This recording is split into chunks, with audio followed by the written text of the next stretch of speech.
আসসালামু আলাইকুম সবাইকে। কম্পিউটার ওয়ার্ল্ড এবং ওয়ার্ল্ড আইটি ফাউন্ডেশনের পক্ষ থেকে আপনাদের সবাইকে জানাচ্ছি স্বাগতম। আজকে আমরা দেখব অ্যাডোবি ইলাস্ট্রেটর সফটওয়্যারটি ব্যবহার করে কত দ্রুত সময়ের মধ্যে আমরা লেটারমার্ক লোগো তৈরি করতে পারি।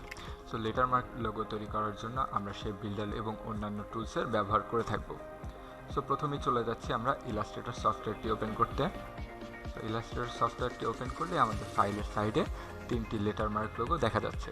সো প্রথমে আমরা নাসাকে নিয়ে কাজ করব। সো আমরা নাসাটাকে কপি করে এনে আমাদের আর্টবোর্ডের কাছাকাছি একটি অংশে কপি করে আনলাম এবং এটাকে কপি করব। সো এটাকে বড় করলাম। আমরা চাইলে আর্টবোর্ডের বাইরে নিয়েও কাজ করতে পারি। এখন আমরা জুম করে এই যে আমাদের মেইন ছবিটাকে লক করে দিব। সো মেইন ছবিটাকে লক করে দিলাম। এরপর আমাদেরকে রেক্ট্যাঙ্গুলার শেপ নিব। সো শেপের স্ট্রোক কালারটা নিচ্ছি আমরা কালো। এরপর আমরা কি করব, এখান থেকে পারফেক্টভাবে এন এর যে দৈর্ঘ্যটি আছে সেটা সমান করে একটি রেক্ট্যাঙ্গুলার টানলাম। সো এরপরে আমরা আরেকটি রেক্ট্যাঙ্গুলার টানবো ঠিক হাফ বরাবর, এন এর ঠিক হাফ বরাবর। সো আমরা ফুল এনটাকে একবার আমরা নেই,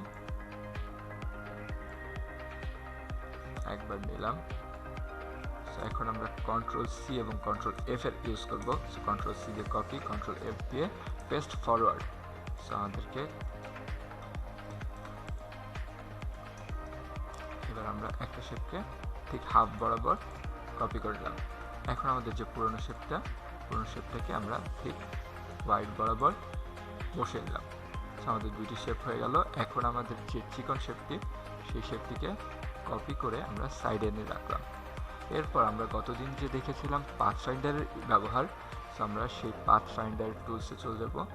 সো উইন্ডোজ থেকে পাথ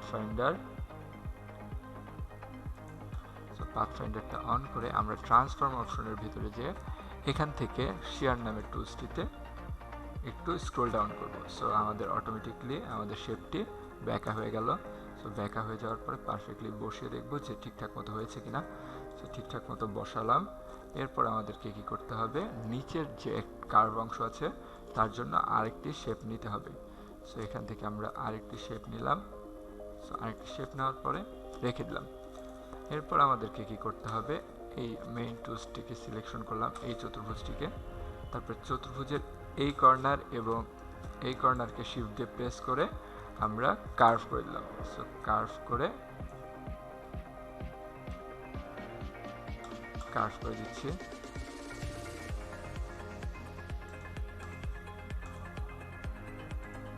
সো কার্ভ করে দিলাম। সো কার্ভ করে দেওয়ার পরে এখন আমাদেরকে নিচের চতুর্ভুজটিকে কার্ভ করতে হবে। সো ভিতরের অ্যাঙ্করগুলোকে সিলেকশন করে আমরা কার্ভ করে দিলাম। সো এটাকে আরেকটু চাইলে নিচে দিতে পারবো। সো নিচে দিলাম। এখন আমাদেরকে কি করতে হবে, শেপ বিল্ডার টুলের ইউজ করতে হবে। সো আমরা কন্ট্রোল ওয়াই দিয়ে একটু চেক করে নিই পারফেক্টলি হয়েছে কিনা। এখানে আমাদের সামান্য একটু গ্যাপ রয়েছে। সো আমাদের এই প্রবলেমটার জন্য আমাদের মেইন শেপটা হবে না। সো কন্ট্রোল ওয়াই দিয়ে চেঞ্জ করে নিলাম। থেকে আমরা এই শেপটাকে একটু লেফট সাইডে ড্র্যাগ করে নিলাম। এরপরে আমরা কি করব, সবাইকে সিলেকশন করব। 3জনকে সিলেকশন করার পরে শেপ বিল্ডার টুলটি নিয়ে আমাদের প্রয়োজনীয় অংশ এতটুকু, আমরা এতটুকুকে কেটে নিচ্ছি। এইটুকুকেও আমরা কেটে নিলাম। কেটে নিয়ে এই পোর্শনে একটু বাড়তি অংশ আছে সেটাকেও কেটে নিলাম। এরপরের বাড়তি অংশগুলোকে অল্টার ধরে মাইনাসে ড্র্যাগ করে কেটে দিলাম। আমাদের হাফ এন কমপ্লিটেড। সো এখন আমরা এই হাফ এনকে কি করব, সিলেক্ট রাখা অবস্থায় আমরা এখান থেকে রিফ্লেকশন টুলে গেলাম। রিফ্লেকশন টুলে যাওয়ার পর একবার হরিজন্টালি রিফ্লেকশন দিয়ে কপি করলাম। সো কপি করার পরে এটাকে আমরা এক সাইডে নিয়ে নিচ্ছি। এরপরে আমাদেরকে কি করতে হবে, আরেকবার রিফ্লেকশন করতে হবে, সেটা কি হরিজন্টালি। সো ওকে দিলাম। সো আমাদের পারফেক্টলি একটি শেপ হয়ে গেল। সো আমাদের মোটামুটি এন শেপটি কমপ্লিট। সো কন্ট্রোল ওয়াই দিয়ে আবার আমরা চেক করে নিব যে এন শেপটি আমাদের পারফেক্ট হয়েছে কিনা। সো পারফেক্ট করার জন্য একবারে ইন পয়েন্টে আমরা কি করলাম, দুটোকে সিলেকশন করব। সো কন্ট্রোল ওয়াই দিয়ে দুইজনকে সিলেকশন করার পর শেপ বিল্ডার টুলে গেলাম, তারপরে এখান থেকে আমরা শেপটি টেনে দিলাম। এখন দেখেন আমাদের এন্ড শেপটি হয়ে গেল। সো এন্ড শেপ হয়ে গেল। এখন আমাদেরকে কি করতে হবে, এ আঁকতে হবে। সো আমরা এ কিভাবে আঁকবো, সো আগের বারের মতোই আমরা এটার সমান ওয়াইড নিয়ে একটি রেক্ট্যাঙ্গুলার নিলাম। এরপরে আমরা যে কোনো একটা অ্যাঙ্কর ধরে রেক্ট্যাঙ্গুলারটাকে বড় বানিয়ে দিচ্ছি। সো এর সমান করে বড় বানিয়ে দিলাম। এরপর আমাদেরকে যেটা করতে হবে, এই শেয়ার অপশন থেকে আমাদেরকে প্রয়োজনীয় দিকে আমাদের এই পয়েন্টারটি বাড়িয়ে দিতে হবে। সো এখন দেখি আমাদের পারফেক্ট হয়েছে কিনা। এখান থেকে আমরা সরিয়ে নিলাম, হয়ে গেল। এখন আমাদেরকে আরেকটু নিচে দিয়ে দিই।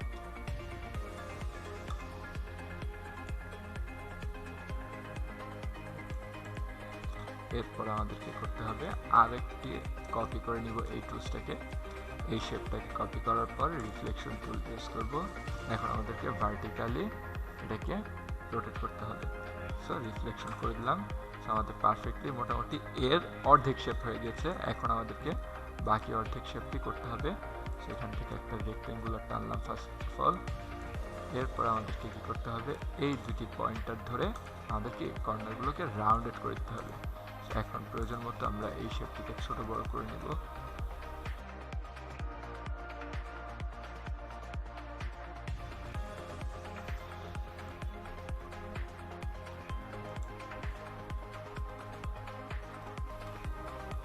পারফেক্টলি বসিয়ে দিলাম। তারপর আমাদেরকে কি করতে হবে, নিচের টুলসটি আঁকতে হবে, নিচের শেপ কার্ভের অংশটুকু।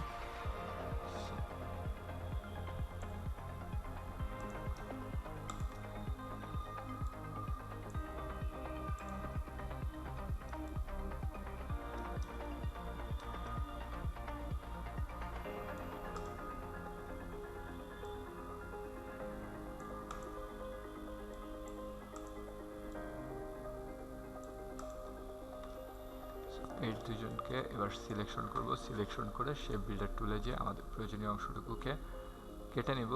এখন বাকি অংশগুলোকে, অপ্রয়োজনীয় অংশগুলোকে অল্টার ধরে মাইনাস করে দেব। কিন্তু এখানে আমাদের কন্ট্রোল ওয়াই দিয়ে চেক না করার ফলে আমাদের এখানে একটি প্রবলেম হয়েছে।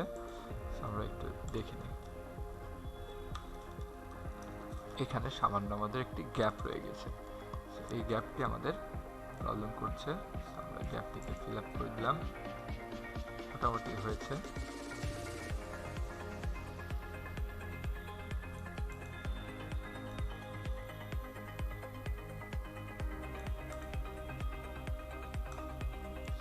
কন্ট্রোল ওয়াই দিয়ে আবার নর্মাল মোডে ফেরত চলে আসলাম শেপ বিল্ডার টুল দিয়ে।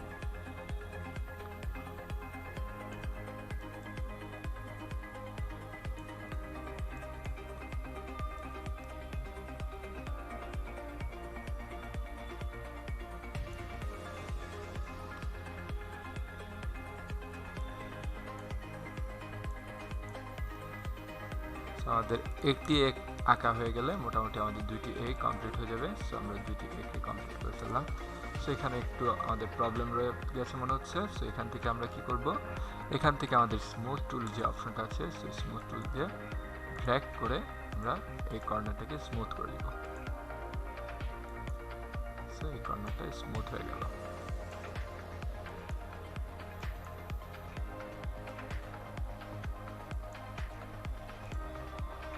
এইভাবে কর্নারটি স্মুথ করে ফেললাম, এই কর্নারটিকে স্মুথ করে ফেললাম। এভাবে আমাদের এ হয়ে গেল। সো একে আমরা জাস্ট কপি করে দুই সাইডে দুইটি রেখে দিলাম। এখন আমাদেরকে বানাতে হবে এস। সো আমরা কীভাবে এস বানাতে পারি, সো প্রথমে আমরা কি করব, একটা রেক্ট্যাঙ্গুলার নিয়ে আগের বারের এন এর মতো করে হাফ এস কে কাভার করব। সো হাফ এস কাভার করলাম। সো এখান থেকে আমাদের একটু বাড়তি অংশ প্রয়োজন। সো বাড়তি অংশ নিয়ে নিলাম।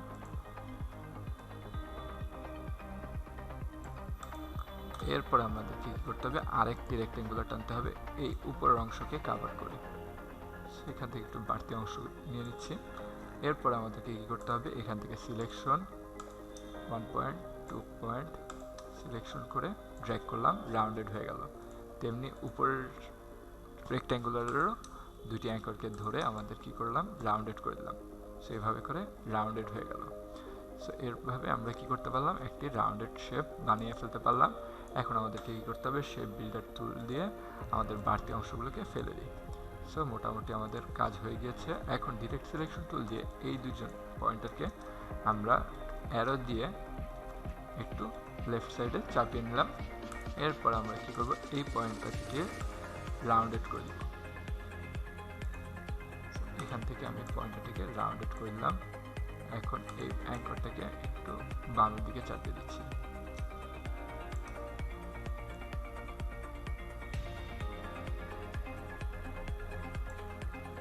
আমাদের হাফ এস শেপ হয়ে গেল। এখন আমরা আগের বারের মতো একটি কপি করে নিলাম, তারপরে দুইবার রিফ্লেকশন করব। সো একবার ভার্টিক্যাল, একবার হরিজন্টাল। সো শেপটাকে রোটেট করানো হয়ে গেলে আমরা কি করব, এটাকে পারফেক্টলি বসাবো। বসানোর পর কন্ট্রোল ওয়াই দিয়ে চেক করে নিব পারফেক্টলি বসেছে কিনা।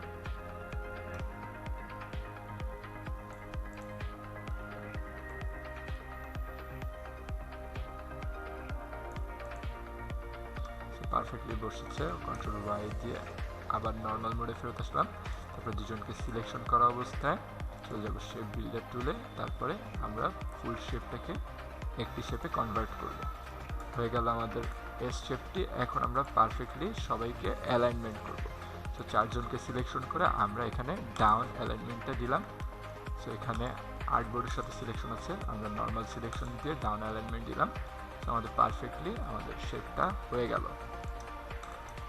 এখন আমাদের এই একটা অ্যাঙ্করকে আমাদের কি করতে হবে, একটু বড় বানাতে হবে। সো ডিরেক্ট সিলেকশন টুল দিয়ে এই অ্যাঙ্করটাকে সিলেকশন করলাম এবং শিফট প্রেস করে এটাকে একটু এ এর সাথে জোড়া দিয়ে দিলাম।